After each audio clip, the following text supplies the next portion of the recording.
AITA for refusing to let my child share a room with their step-sibling? I, 36F, am a mom to a wonderful 10-year-old boy, Ethan.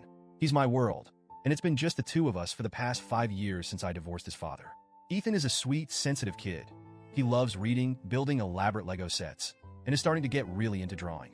He's always been a little shy, but when he feels safe, his personality shines.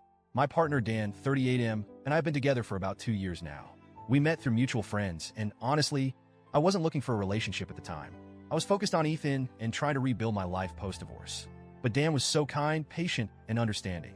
He never pushed me and was incredibly supportive, which eventually won me over. Dan has an 11-year-old daughter, Lila, from his previous marriage. Lila is with us every other week, and she's a great kid, outgoing, funny, and very sweet. She and Ethan get along really well, which was such a relief to me. I know how tricky blending families can be, so seeing them laugh and play together felt like a win. About a year ago, Dan moved in with us. It felt like the right step, and we all adjusted surprisingly well. Ethan was a little nervous at first. He's always been territorial about his space, but Dan made an effort to connect with him without being overbearing. I thought we were on the right track. Both Ethan and Lila have their own rooms in our house. Ethan's room is his sanctuary. It's filled with his favorite books, his art supplies, his posters. Basically, it's him in room form. Lila has her own room too, even though she's only here part-time. I wanted her to feel like she had a space that was hers, somewhere she could feel comfortable and at home. This arrangement has worked well. The kids have their own spaces to retreat to, which I think is so important, especially at their ages. They're both at that stage where boundaries and privacy are starting to matter. But recently, Dan brought up something that's thrown me for a loop. Dan works from home and has been using our kitchen table as his office. I know it's not ideal. He's constantly having to pack up his stuff for meals, and there's no real privacy for him when he's on calls. He's been hinting for a while that he needs a proper workspace, but I didn't realize how serious he was until he sat me down a few weeks ago. He told me he wanted to turn one of the kids' rooms into a home office. Specifically, he suggested having Ethan and Lila share a room so he could use the other as his workspace. I was honestly stunned. My first reaction was to say no flat out. The idea of asking either of the kids to give up their room felt wrong to me, especially Ethan. This house has been his home since he was born. His room is a safe space, and I know how much it means to him. Dan argued that it's normal for siblings or step-siblings to share rooms. He said the kids get along well, and it wouldn't be a big deal. He pointed out that Lila is only here half the time, so it's not like they'd be sharing 24/7. But here's the thing, it's not just about logistics. It's about what their rooms represent. For Ethan, his room is his refuge. It's where he goes when he's overwhelmed or just needs to be alone. Lila has her own space at her mom's house, but when she's with us, I want her to feel like she has a home here too.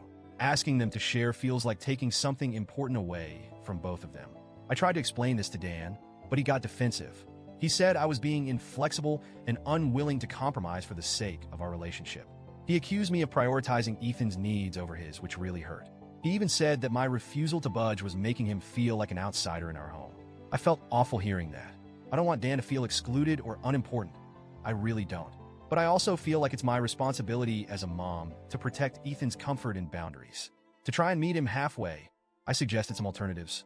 I proposed setting up a small workspace in our bedroom. Our room is big enough to accommodate a desk, and while it's not ideal, I thought it was a fair compromise. I also suggested rearranging the living room to carve out a more private area for him. But Dan dismissed both ideas, saying they wouldn't work. He argued that the bedroom should be a shared space for us, not a work area, and that the living room would be too noisy and distracting. The conversation escalated, and now it's turned into a full-blown issue. Dan keeps bringing up how he's the one making all the sacrifices in our relationship.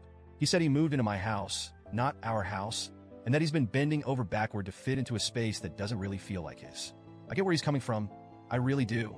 I understand that working at the kitchen table is frustrating and that he wants to feel like he has a stake in this home. But I don't think the solution is to uproot the kids. Ethan hasn't said anything directly, but I can tell he's been listening to our conversations. He's been spending more time in his room lately, almost like he's afraid it might be taken away. That absolutely breaks my heart.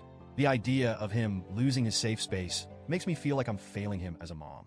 Lila hasn't weighed in either, but I wonder how she'd feel about sharing a room. She's a little older than Ethan and has started wanting more privacy. I don't think she'd be thrilled about having to share a space, even if it's just part-time. Dan, on the other hand, is clearly still upset. He's been distant lately, not outright angry, but cold.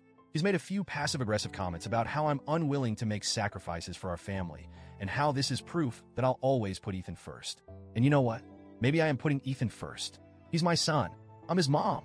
Of course, I'm going to prioritize his needs, especially when it comes to something as fundamental as his sense of security in his own home. But at the same time, I don't want Dan to feel like he's second place. I love him, and I want our relationship to work. I want us to be a happy, blended family. I'm stuck. I don't know how to navigate this without hurting someone. If I stand my ground, Dan might continue feeling like he's not truly part of this household.